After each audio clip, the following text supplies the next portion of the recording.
45 وانزل من هناك متر وايه و70. بيجي اللودر دلوقتي او الحفار حسب طبيعه الارض بيحفر. هنا مثلا بيناسب ان اللودر يخش يعمل له منزل كده ويدخل ويحفر الارض كلها ويطلع الردم بره ويبتدي يخرج. اول ما بيقرب يخلص بيقول انا خلصت خلاص، يعني الدنيا جاهزه. انا بقول له خلاص روح. تمام، لازم يشيك عليه. احط الجهاز الميزان بتاعي واخد لقطه على البنش مارك واحسب المفروض اقرا كام علشان يكون الحفر صحيح. احنا قلنا الحفر كام منسوبه؟ 49 25. تمام. لو حطيت الجهاز وقريت على البنش مارك مترين، البنش مارك كام؟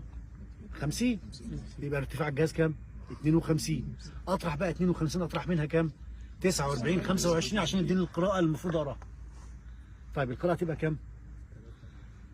49 25 ناقص 52 ماشي 2 متر 75 يا جماعه، ايه الحكايه؟ 29 5 49